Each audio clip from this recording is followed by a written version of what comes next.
Dans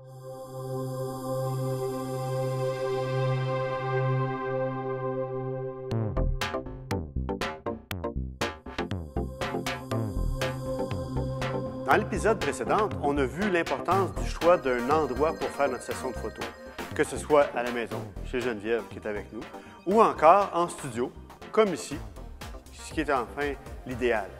Aujourd'hui, ce qu'on va voir, c'est le choix de l'optique. Quel objectif choisir pour avoir les meilleurs résultats? C'est certain, on peut faire du portrait avec tous les objectifs, du super grand angle au téléobjectif, donc de façon à être soit très près de notre sujet ou au contraire vraiment éloigné. Donc Geneviève, on va faire quelques expérimentations et j'espère que tu ne m'en voudras pas avec les premiers résultats qu'on va avoir. Premièrement, on va travailler avec un grand angle. On va voir qu'est-ce que c'est. Un grand angle, c'est souvent comme ce qui vient avec un objectif avec une caméra de base ou comme ici, j'ai une 16-35. Donc 16-35 sur un plein format, c'est quand même pas mal grand angle. Qu'est-ce que ça donnerait à 16 mm? On va voir. On va essayer de prendre un portrait assez rapproché du visage de Geneviève. Et là là! Oh, je ne pensais pas que c'était si près que ça. Je ne suis pas sûr que je vais vous montrer les résultats. Pas sûr. On va y aller, mettons, à 35 maintenant. Juste un petit peu plus télé, pas encore télé. On est vraiment grand angle. Et si je veux prendre du visage, je suis encore trop près. C'est un des problèmes avec les grands angles, c'est que souvent, on est trop près de notre sujet. On peut aussi être entre notre source de lumière et le sujet. Grand angle, difficile. À moins de vouloir prendre un plan un petit peu plus grand et de s'assurer d'être pas mal de niveau avec notre sujet. Je vais maintenant changer pour une 24-70, qui est un objectif moyennement grand angle et vous avez l'objectif normal dedans, comme une 50, et un court télé. Le côté aussi intéressant de cet objectif-là, c'est qu'il a une ouverture de 2,8. Donc, une grande ouverture. Qu'est-ce que ça fait? Ça nous permet d'avoir une qualité optique maximale. Et aussi, si j'ai à travailler à pleine ouverture, l'arrière-plan va se retrouver assez hors foyer. Donc, à 70 mm, on va voir qu'est-ce que ça donne pour faire encore là un portrait moyennement serré de Geneviève.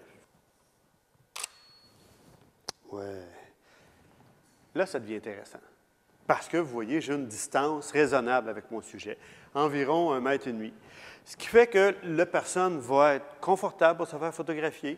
Je ne serai pas dans mon angle de lumière et je vais avoir quand même un bon jeu. Si je veux faire grandir mon sujet juste un petit peu, je peux me mettre à peine plus bas, faire en sorte que la personne que je photographie se retrouve dans des bonnes proportions. Maintenant, on va essayer la 85 mm. C'est vraiment mon objectif, je vous dirais, fétiche pour faire du portrait. 85 1.4 particulièrement. Chez Canon, on pourrait trouver une 1.2, chez Sony ou les autres marques ont aussi d'autres grandeurs, mais pour moi, c'est vraiment un des objectifs les plus intéressants pour faire du portrait. Ça nous donne une perspective absolument fabuleuse et si j'avais l'occasion de la travailler à pleine ouverture, donc à 1.4, l'arrière-plan est absolument fantastique. Seul petit bémol, ou seule chose à faire probablement attention par rapport à ça, c'est si vous travaillez à pleine ouverture à 1.4, faites attention à votre mise au point parce que la profondeur de champ est minimale. Je vais sonner ton épaule ici un petit peu.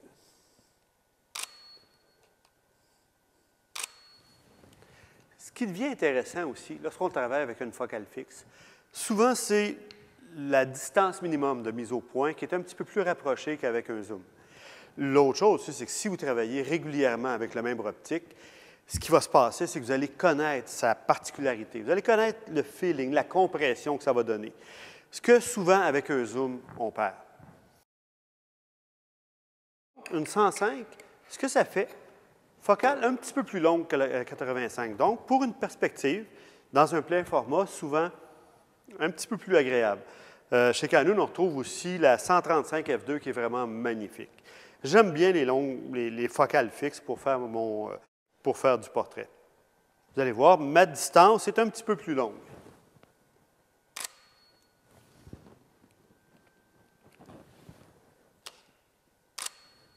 Magnifique. Juste regarder vers la lumière un petit peu.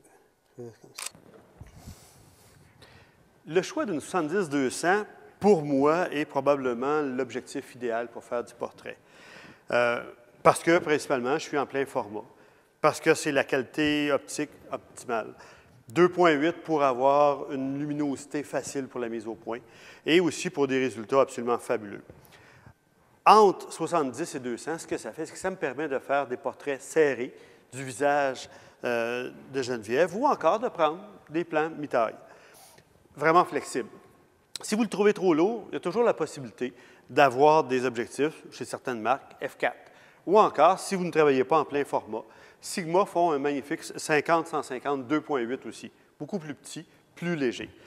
Une des choses que j'aime bien sur cet objectif-là, c'est la bague qui me permet d'installer mon objectif sur un trépied tout en gardant l'axe optique. Ce qui fait que si j'ai une belle composition horizontale et que je veux rapidement aller en vertical, j'ai seulement qu'à tourner mon objectif. On va voir ce que ça nous donne comme résultat.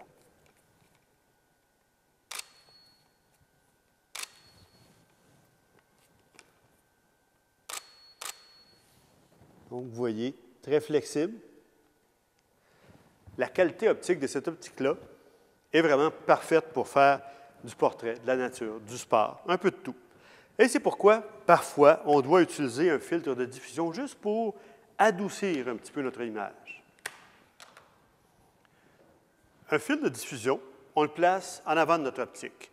Il y en a comme celui-ci, Nikon, en verre, mais il y en a parfois aussi comme coquins, qui sont de forme carrée et sont en plastique. Le but du filtre de diffusion, justement, c'est d'adoucir notre image, de peut-être parfois enlever quelques rides.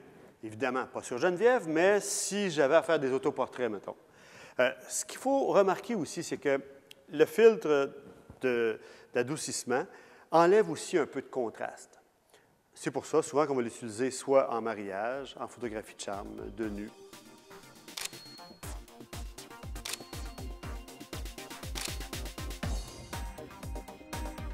Dans le prochain épisode, on va parler de lumière. Donc, principalement de la différence entre la lumière continue et le flash. Vous allez voir beaucoup de choses à apprendre et à explorer. Ici François Desrosiers pour les ateliers Lozo. Merci.